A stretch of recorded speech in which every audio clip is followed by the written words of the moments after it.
영상을 시청하기 전에 여러분들의 구독이 제 채널에 어떤 영향을 미치는지 먼저 말씀을 드리려고 합니다. 구독자 수가 많아지면 많아질수록 불특정 다수에게 영상이 노출될 확률이 매우 높습니다. 그렇기 때문에 부동산 하락론자들에게 현혹된 많은 분들을 악의 구렁텅이로부터 구출을 하기 위해서라도 지금 구독 버튼 누르지 않고 시청하시는 분들께 구독 버튼 클릭 부탁드립니다. 감사합니다. 안녕하세요. 재테크엘린 준승입니다. 영끌족이 과연 무엇을 뜻하는 걸까요? 바로 집을 사기 위해 모든 대출, 즉 영혼까지 끌어모아서 주택을 매수하는 사람을 보고 가리키는 말입니다. 현재는 저금리이기 때문에 원리금 상환을 견딜 수 있지만 1억 대출을 내고 30년 동안 원리금 상환을 한다고 가정한다면 현재 기준으로 약 40만원의 지출이 발생하게 됩니다. 2억이면 80만원, 3억이면 120만원, 4억이면 160만원 이렇게 나가게 되는 거죠. 뭐 맞벌이면 이 정도는 전혀 문제가 없다고 생각도 듭니다. 그러나 이러한 영끌족에게는 한 가지 문제점이 있습니다. 바로 규제지역에서는 주택담보대출에 있어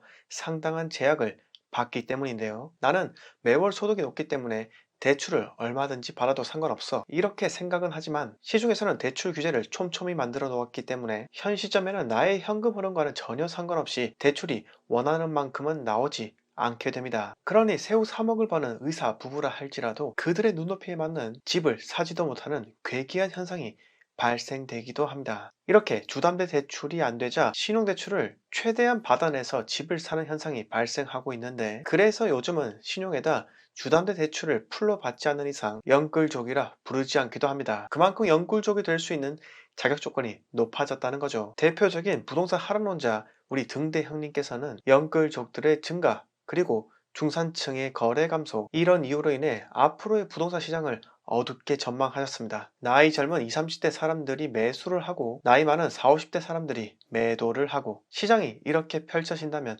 끝물이라고 말씀하셨기도 합니다. 그런데 제 생각은 다릅니다. 주식시장에서 기존 물량을 가진 세력들이 물량을 던지는 와중에 아무것도 모르는 개미들이 넙죽넙죽 받아먹다가는 정말 큰 코 다치지만, 주식을 거래하는 주체에는 오직 매도와 매수밖에 없기 때문에 매도가 매수보다 압도적으로 많게 되면 폭락할 수밖에 없습니다. 하지만 부동산 시장에서는 이 매수라는 주체에 매수와 동시에 실거주라는 수요도 있지만 세분화해서 임차라는 오직 거주만을 희망하는 수요도 있기 때문에 팔려고 하는 사람보다 거주하려고 하는 수요가 상대적으로 높다는 겁니다. 그렇기 때문에 집값이 쉽사리 떨어지지 않는 이유이기도 하며, 설령 떨어졌다 하더라도 금세 그 가격대를 원하는 수요가 생겨나기 때문에 부동산 시장은 장기적으로 우상향하게 되는 겁니다. 부동산 하락을 주장하기 위해서는 수만 가지의 지표를 사용할 수 있습니다. 산업 경기 하락, 인구 감소, 거래 감소, 부채 증가, 심지어 질병까지도요. 그런데 상승을 주장하기 위해서는 정작 사용할 수 있는 객관적인 지표가 없습니다. 왜냐하면 부동산 상승은 오직 사람의 심리로만 움직이는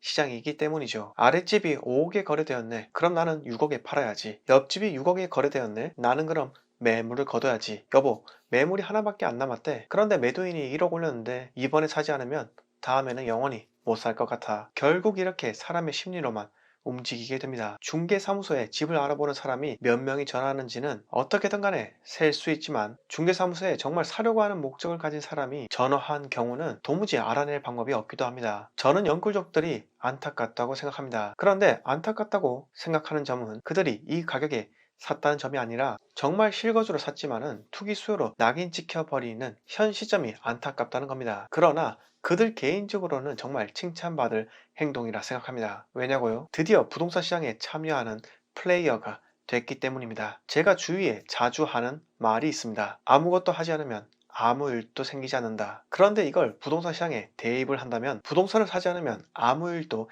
생기지 않는 것이 아니다. 약간 헷갈릴 수 있는데 이 말은 무슨 일이 생긴다는 의미입니다. 사지 않았는데 집값이 떨어지면 정말 땡큐이지만 이럴 확률은 거의 없다고 생각이 들고, 사지 않으면 앞으로도 사지 못할 확률이 매우 크다는 겁니다. 말씀드렸다시피 부동산에는 매매와 임차 수요가 모두 있기 때문에 수요 총량은 늘 크다는 겁니다. 영끌족들은 패닉이 오지 않습니다. 금리가 올라간다 해도 어차피 감내가 가능한 사람들이 매수했을 확률이 크기 때문에 극히 일부만 영향이 있을 거라 생각이 듭니다. 마지막으로 국토부 규제 강화에 대해서 이야기 드리고 마무리하도록 하겠습니다. 국토부에서 조만간 규제 강화를 발표할 조짐을 보이고 있습니다. 언론에 흘리고 있다는 말인데요. 부산 해운대, 충남 계룡, 경기, 김포 등이 규제 지역으로 지정될 것이라는 뉴스가 나왔는데 왜 이렇게 국민들의 간을 보는 것인지 모르겠습니다. 뭐 선거도 목전에 두고 있으니 신경도 쓰이겠죠. 지금은 해운대만 규제 지역으로 검토 대상에 오르고 있는데 혹시나 부산 주요 입지가 다시 규제 지역으로 지정이 된다면 21년 연말 동래구 공급량 시작으로 부산에 침체기가 올 수도 있다고 생각합니다. 역대급 매수의 기회가 올 수 있다라고 개인적으로 생각이 들기도 합니다. 그때가 되면 영글로 준비하셔야겠죠. 자, 오늘 이야기 여기서 모두 마치겠습니다. 영상 마음에 드셨으면 구독과 좋아요 부탁드립니다.